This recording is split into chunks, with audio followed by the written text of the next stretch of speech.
at least for 2.5 months. And it's just because we can't find a place for them. But the longer we hold someone here, then we're not able to serve someone else in the community. But we try very hard, especially with families, to make sure that we're able to house everyone who comes to us with a need. Now, that sometimes might be, getting them to go back to living with relatives or some other kind of situation. But, we try not to simply send people back out on the street. Yeah. Are there any, communities, I guess, of homeless people who, live in a certain area? Is there any such a thing in this area? I have a feeling that you might be thinking in terms of Los Angeles or whatever, where people live under bridges and they have tents and that Tent sort cities of thing. I'm not sure things are quite that organized here in Troy. I mean, I know there are places up in Prospect Park. There's a whole area where homeless people go, and they know that that's where a group of them will be, and so they go there for just the support and the protection of being in a group. Down by the river park, especially in the better weather, people also are there. But if you were thinking in terms of that example of Los Angeles, where there's actually 10 cities or that sort of thing, I'm not familiar with anything quite as organized as that in Rensselaer County. And what do those places look like? Do they have any sort of structure there? Or is it just no, they would just be out in the elements pretty much. Sometimes if you walk through the alleys of Troy, or even not in the alleys, and you might see a bundle of clothing or a bag of something in a corner, you might think that those are just cast-off kinds of things, but very often that's a way that homeless people might mark off, this is where I spent last night, so this is sort of my spot. I see. And people get to know one another when you're living on the streets. So, then I would know that that's where Tom spent the night last night, or at least somebody spent the night there last night. So they don't have any tents because they just don't have the resources to maybe erect some sort of structure like that? That's a very good Or is their question. lifestyle completely different, where they just move constantly, so they don't really need a fixed spot? I have a feeling that I'm not sure. I'm not sure I have the answer to that question. Yeah. You made me think of something now. I'll have to pursue that and see if I can find out an answer to that. I maybe it's the size of those other cities that and the fact that they are so large that groups of people who become homeless, and because homelessness, especially in the economic crisis that we're in, seems to be growing, that those places grow, and so people know that there is this sort of community here, and it's better to be in a community and protected than to be out on your own. I mean, being out on your own here in Troy, which most homeless people are, can be a dangerous thing. Yeah. As before you began the interview, we were talking about homeless people being attacked and that sort of thing. That is part of the life of being homeless. So there's no such thing as sleeping in. You're awake rather early, either because you're cold, or because you have to wake up because you have to be careful somebody might attack you or something. So you're not sleeping, the way we might sleep at home. You don't get a great night's sleep kind of thing. There are places in Troy, I know, abandoned buildings, once again, where homeless people know, people who are homeless are congregating there, and they will go to those buildings and stay in those buildings. And we have had guests who have talked about climbing up icy fire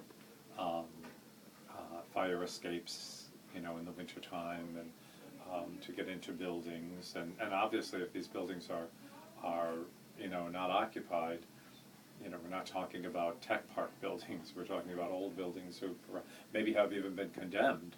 Our Lansing Inn, the first apartment building we have, was condemned before we bought it. So, and homeless people live there in that building. So maybe that's another reason there aren't tent kinds of things, because people know where these abandoned buildings are, and go there and stay. Yeah. but there's no electricity or heat or running water or anything in those buildings. So, you know, when we're saying buildings, we're not saying like, you know, like your home or your dorm. These are abandoned buildings that are falling apart. There's no heat. There's no, you know, the windows might be smashed in or whatever. So it isn't like, you know, that they're safe and comfortable accommodations. Interesting thing, though. I mean, as we're having this conversation, I remember someone I know who was homeless, who happily is no longer, but had been homeless for many, many years, 20 years, I think. He and another friend who were homeless were living in an abandoned building, and they found a kitten who was also homeless. And so they adopted that kitten. And in the abandoned building they were living, there were several other homeless people. And that became their pet, their kitten. And he still has that cat now that he's in an apartment. He still has that cat as a pet, so that's a connection to. I mean, homeless people are people. They're just like us. So I mean, you know. Absolutely. And is this man you're talking about? Did he find a job? Is he self-supporting himself now? Or is he has been disabled for a long time. He was a newspaper person. He worked for the Troy Record. I think it's the Record now. I don't read that often. So, but he worked there for several years, and as a young man, and then he just had some difficulties in his family, and life just kind of took a bad turn for him, and he, you know, is alcoholic, and you know, just was living on the street for, as I said, about 20 years. Yeah. So. Oh, how useful do you think it would be for, like, say, some sort of organization to hand out, like, I guess, tents, like, that are made easy to, like, erect? How useful would that be for the people? Like, would they utilize that, or do you think that would be kind of obsolete to them? Well, I think that Joseph's House would probably not support that idea, because what we'd be, in a sense, we'd be actually sort of helping homelessness continue. Yeah. Like, here's a tent, you know, we know you're not going to find a place, so. But it wouldn't be in that sense. It would be more like in like an emergency situation where they literally, you can't find a place for them. That here's a cheap but, you know, tent that works, that does its purpose, serves its purpose, and they can spend the night there if they need to. You know, like that over nothing. I think I understand what you're saying, and I understand that that's coming from a position of helpfulness, wanting to be helpful, wanting to be compassionate. Yeah. But I certainly think that would go against our mission statement. You know, we really wouldn't be helping people in terms of helping them with their homeless situation. We'd just be, I guess, trying to make it more comfortable for them to be homeless, and that really isn't what we're about.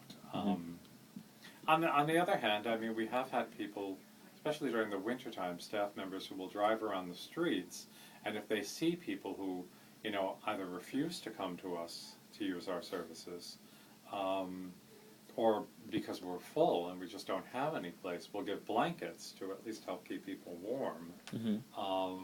That's kind of the same. Right. thing. Right. Yeah.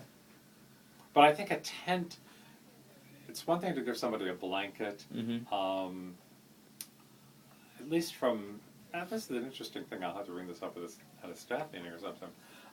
I think giving a tent would be like saying, you know, we're not going to find any place for you, and It's you're not almost going like to giving find up a place hope. for you. I So, say, yeah. you know, here's a tent, and you know, at least it'll keep you from getting wet.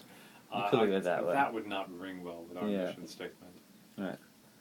You mentioned people driving around and giving out blankets, perhaps, to those people who can't or choose not to come to your services. Is there any further sort of community outreach, I suppose, that Joseph House does? Do you actively go out into Troy, try to find people who are homeless, or post up flyers? What kind of outreach do you? Yeah, we do active outreach, actually, and one of the places that the advocates will go at least twice a month is in Barker Park, which is just down the street, north of here.